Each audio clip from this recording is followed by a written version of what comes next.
만약 목성이 없었다면 인류는 존재하지 않았을 겁니다. 지금도 태양계 어딘가에서 지구를 향해 날아오는 소행성들이 있는데 이 거대한 행성이 방패처럼 막아주고 있거든요. 그런데 더 놀라운 건 따로 있습니다.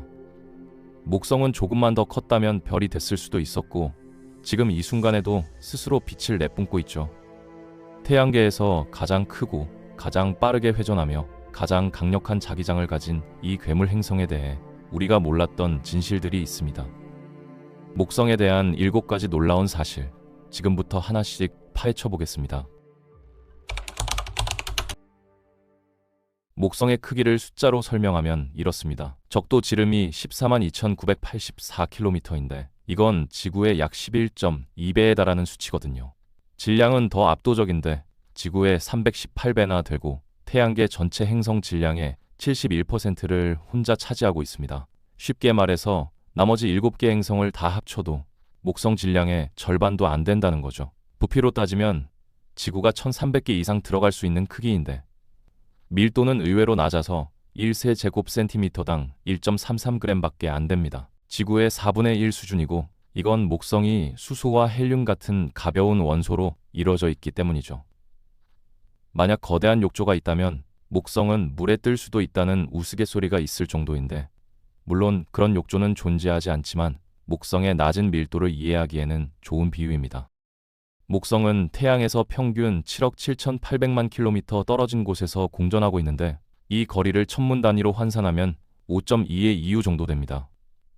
태양빛이 목성까지 도달하는 데만 43분이 걸리거든요. 태양을 한 바퀴 도는데 걸리는 시간은 11.86년이니까 목성에서 1년을 보내려면 지구 시간으로 거의 12년을 기다려야 하는 셈이죠. 궤도 이심률은 0.048로 비교적 1에 가까운 편인데 그래서 태양과의 거리 변화가 다른 행성들보다 적습니다. 그런데 자전 속도는 정반대로 엄청나게 빠릅니다. 적도 기준으로 9시간 56분 만에 한 바퀴를 돌아버리거든요. 내부 깊은 곳의 자전 속도는 약간 다른데 약 9시간 50분 정도로 측정되고 있습니다. 이게 태양계에서 가장 빠른 자전 속도인데 이 때문에 극지방이 눌리고 적도 부분이 불룩하게 튀어나온 특이한 모양이 됐습니다. 극지름과 적도 지름 차이가 9,300km나 되니까 눈으로 봐도 확연히 찌그러져 보이는 거죠. 목성의 자전축은 고작 3.13도밖에 기울어지지 않았는데 이건 지구의 23.5도와 비교하면 거의 수직에 가깝습니다. 그래서 목성에는 계절 변화가 거의 없거든요.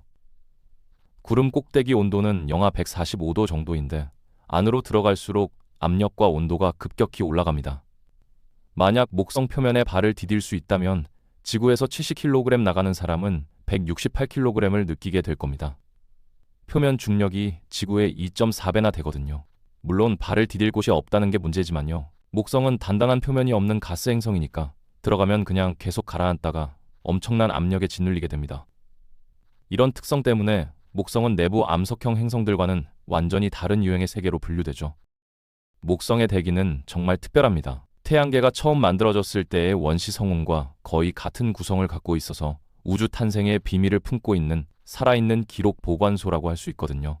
분자 수소가 89에서 90%, 헬륨이 10% 정도이고 메탄과 암모니아, 황화수소, 수증기 같은 미량 성분들이 섞여 있습니다. 구름에 보이는 다양한 색깔들은 태양 복사와 이런 미량 원소들이 반응해서 만들어진 광화학 물질 때문인데 특히 황과인 화합물이 갈색과 붉은색 톤을 만들어내고 결정화된 암모니아가 높은 고도의 하얀 구름을 형성합니다.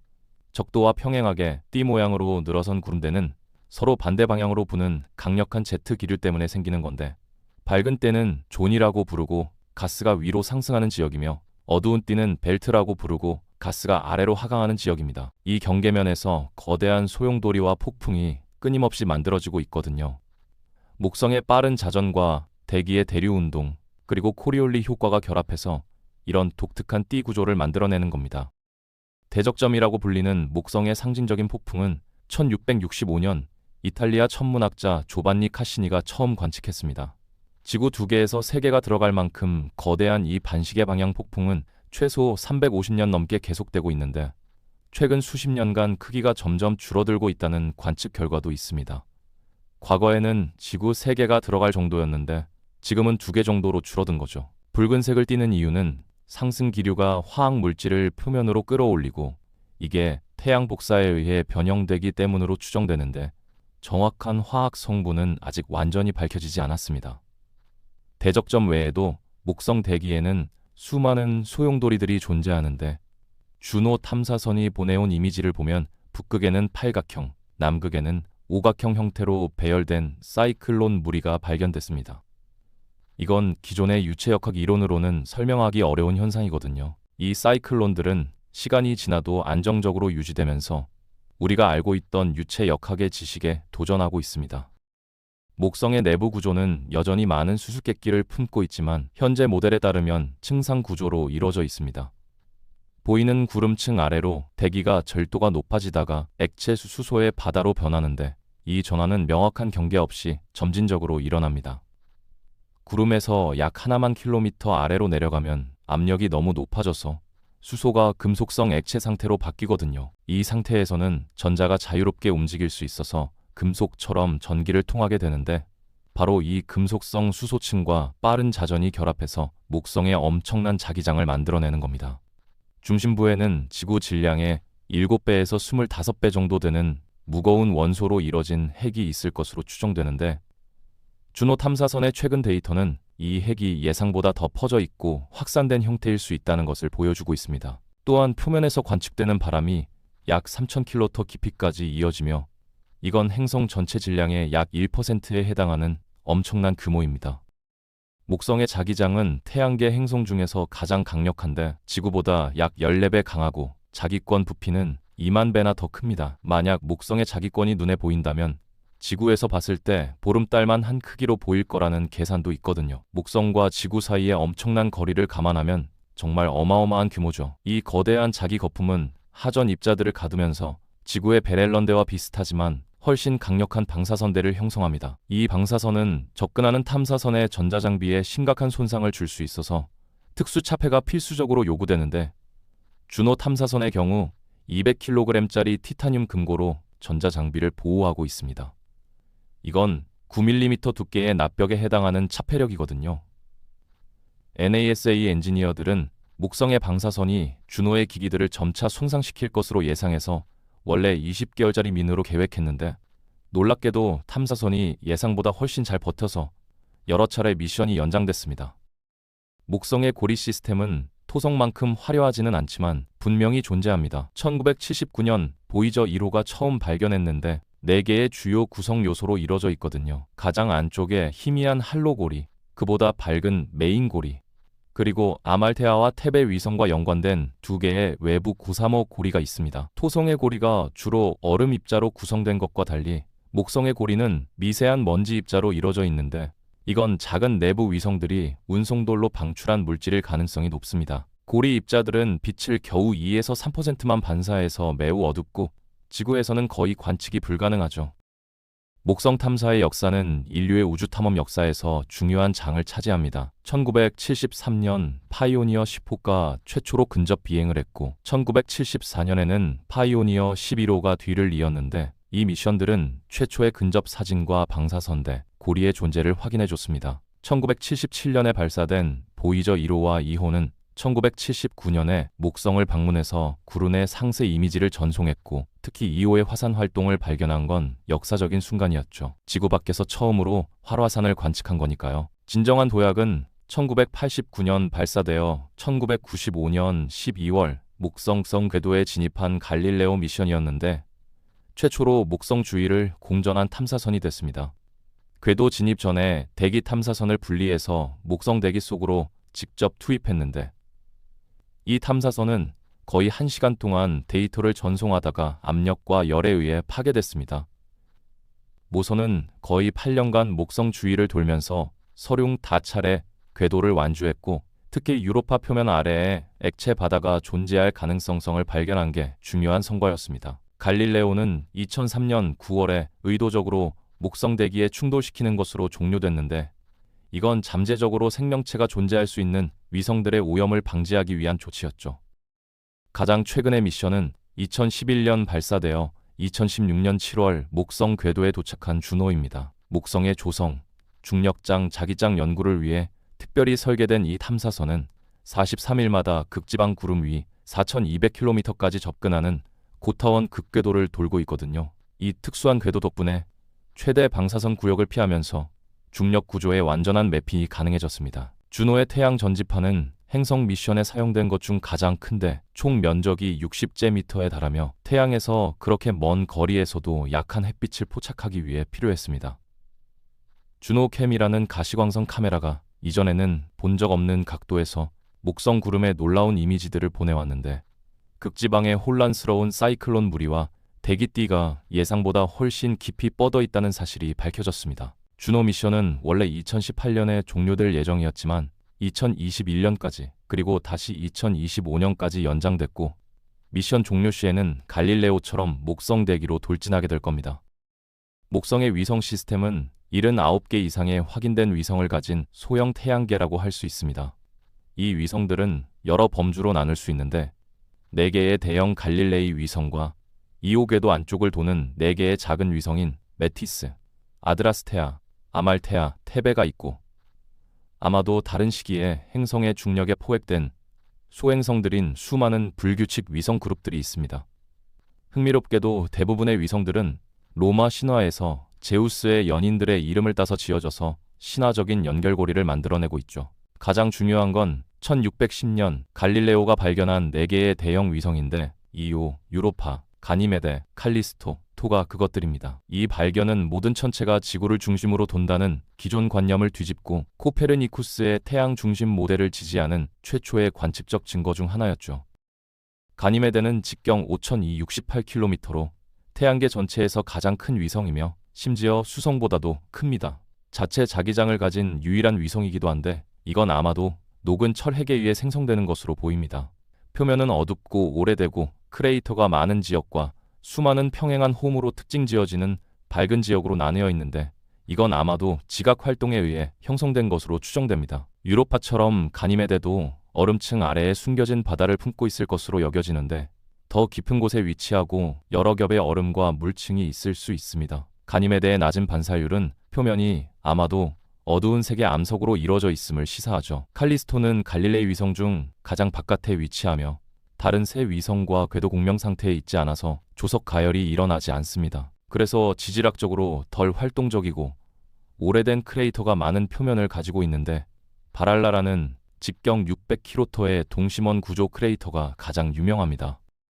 이오는 400개 이상의 활화산이 있는 태양계에서 가장 화산 활동이 활발한 천체입니다. 황과 황화합물을 끊임없이 분출하면서 노랑, 빨강, 검정이 지배하는 다채로운 표면을 만들어내고 있죠. 이 강렬한 화산 활동은 강력한 조속력에 의해 발생하는 열로 연료가 공급되는데 이오는 유로파, 가니메데와 1대 2대 4의 중력 공명 상태로 궤도를 돌면서 약간의 이심률을 유지하고 있거든요. 이로 인해 내부가 녹을 때까지 가열되는 조석 변형이 일어납니다. 생성되는 열 에너지는 약 10조 와트로 추정되는데 이건 인류가 사용하는 모든 에너지의 25배가 넘는 양입니다.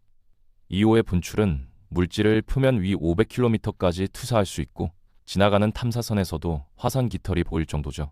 이 물질들은 주로 황화합물과 이산화황인데 이오의 중력을 벗어난 것들은 위성 궤도를 둘러싼 플라스마 토러스를 공급하고 목성의 자기권에 기여합니다. 유로파는 태양계에서 외계 생명체를 찾기에 가장 유망한 장소 중 하나로 꼽힙니다. 태양계에서 가장 매끄러운 표면 중 하나인 이 위성의 얼음 껍질은 복잡한 균열과 능선 네트워크를 보여주는데 이건 아래에 액체 바다가 있음을 시사합니다. 이 바다는 지구의 모든 바다를 합친 것보다 더 많은 물을 담고 있을 것으로 추정되며 목성과 다른 갈릴레이 위성들과의 중력 상호작용으로 발생하는 조선열에 의해 액체 상태를 유지하고 있습니다. 유로파의 표면은 비교적 젊고 크레이터가 거의 없는데 이건 표면을 계속 갱신하는 활발한 지질 활동이 있음을 나타냅니다. 상세 이미지들은 표면 얼음이 깨지고 다시 얼어붙은 것처럼 보이는 혼돈 지형도 보여주는데 아마도 아래의 대류 흐름이나 표면 근처의 액체물 주머니 때문일 겁니다. 액체물, 필수 화학 원소, 그리고 에너지원이라는 생명체 탄생의 3가지 조건을 모두 갖추고 있어서 많은 과학자들이 유로파를 화성보다도 더 유망한 생명체 탐색 후보지로 보고 있습니다. 일부 모델은 유로파의 바다 바닥에 지구와 비슷한 열수구가 존재할 수 있다고 제안하는데 지구에서는 햇빛과 완전히 독립된 복잡한 생태계가 이런 환경에서 번성하고 있거든요. NASA가 개발 중인 유로파 클리퍼 미션은 이 위성을 반복적으로 비행하면서 표면 조성을 연구하고 지하 바다의 존재를 확인할 예정이죠. 목성이 우주적 청소부이자 지구의 방패 역할을 한다는 사실은 정말 놀랍습니다. 거대한 질량과 강력한 중력 덕분에 내행성으로 향할 수 있는 혜성과 소행성을 편향시키거나 포획하는 능력이 있거든요. 1994년에는 슈메이커 레비 9 혜성이 이미 목성 궤도에 포획된 상태에서 약 1무게의 조각으로 분열되어 7월 16일부터 22일까지 행성에 충돌하는 장관이 펼쳐졌습니다. 이 충돌은 수백만 메가톤급 폭발을 일으켜 몇 달간 보이는 거대한 어두운 흉터를 대기에 남겼는데 지구에서 일어났다면 대멸종을 일으켰을 정도의 에너지가 방출됐습니다. 컴퓨터 시뮬레이션에 따르면 목성이 없었다면 지구에 대한 재앙적 충돌 빈도가 100배에서 1000배 더 높았을 것이라고 하는데 어쩌면 복잡한 생명체의 발달 자체가 불가능했을 수도 있죠. 공룡 멸종에서 봤듯이 단 한 번의 재앙적 소행성 충돌도 지구 진화의 과정을 극적으로 바꿀 수 있으니까요. 일부 천문학자들은 행성계의 거주 가능 구역에 있는 암석 행성에서 생명체가 발달하기 위한 전제 조건 중 하나가 외곽 지역에 목성 같은 행성이 존재하는 것일 수 있다고 가설을 세우기도 합니다. 목성은 카이퍼 벨트 너머의 외소 행성들과 태양계 전체 구조에 미치는 영향도 매우 흥미롭습니다. 관측에 따르면 카이퍼 벨트의 많은 천체들이 목성 공전 주기의 정수배에 해당하는 궤도 주기를 가지고 있는데 이건 궤도 공명이라고 불리는 현상이죠. 이건 목성이 태양계 형성 초기에 외곽 태양계의 전체 구조를 조직하는데 근본적인 역할을 했음을 시사합니다. 일부 모델은 태양계 형성 후 처음 수백만 년 동안 목성이 현재 화성 궤도까지 안쪽으로 이동했다가 다시 바깥으로 돌아가는 그랜드택이라는 움직임을 했을 수 있다고 제안하는데 이건 원시 행성 원반의 물질 분포를 완전히 재편했을 겁니다. 목성이 태양계 형성 과정에서 조금만 더 많은 물질을 모았다면 별이 됐을 수도 있었습니다. 물론 실제로 수소 핵융합을 시작하려면 현재 질량의 75배에서 80배 정도는 더 필요했겠지만요. 그래도 목성은 이미 어느 정도 별의 특성을 보여주고 있는데 태양에서 받는 에너지보다 약 67% 더 많은 에너지를 방출하고 있거든요. 이 추가 에너지는 두 가지 주요 원천에서 나옵니다. 하나는 46억 년 전 행성 형성 때부터 갇혀있던 원시열이고 다른 하나는 현재도 연간 약 1mm씩 진행되고 있는 느린 중력 수축입니다. 적외선 파장으로 관측하면 목성이 희미하게 스스로 빛나는 모습을 볼 수 있죠. 일부 과학자들은 목성을 행성과 진짜 갈색 외성 사이의 중간 단계인 중갈색 외성으로 분류하기도 합니다. 목성은 단순히 태양계에서 가장 큰 행성이 아니라 우리 행성계 전체의 역사와 진화를 이해하는 열쇠이며 앞으로의 탐사가 어떤 새로운 발견을 가져올지 기대됩니다. 그렇다면 목성 자체에 생명체가 존재할 수 있을까요? 목성의 대기는 깊이에 따라 온도가 올라가는데 대기압이 지구의 약 10배가 되는 고도에서는 상온과 비슷한 온도에 도달합니다. 일부 과학자들은 만약 목성에 생명체가 존재한다면 이 고도에서 발견될 것이고 필연적으로 공중에 떠다니는 형태일 거라고 추측하기도 합니다. 물론 이건 아직 이론에 불과하고 현재까지 목성에서 어떤 형태의 생명체도 발견되지 않았죠. 하지만 목성 자체보다는 그 위성들, 특히 유로파가 지하 바다와 조성열로 인해 생명체가 존재할 조건을 갖추고 있어서 앞으로 우주 탐사의 주요 목표가 될 겁니다. 우리 태양계 너머를 바라보면 최근 외계 행성 발견들은 목성과 비슷한 행성들이 다른 별 주위에서 비교적 흔하다는 것을 보여주고 있습니다. 하지만 이 외계 목성들 중 많은 수는 우리 목성과 매우 다른 궤도 특성을 가지고 있는데 이른바 뜨거운 목성들은 모항성 M에 매우 가깝게 공전하면서 지구 시간으로 며칠 만에 궤도를 완주하거든요. 이건 우리 목성의 상대적으로 먼 위치와 극명하게 대조되며 행성 이동이 흔한 현상일 수 있지만 결과가 매우 다양하다는 것을 시사합니다. 거대 가스 행성이 외곽 지역에 있고 작은 암석 행성이 내부 지역에 있는 우리 태양계의 특별한 배치가 어쩌면 지구에서 복잡한 생명체가 발달할 수 있게 만든 요소 중 하나였을지도 모릅니다.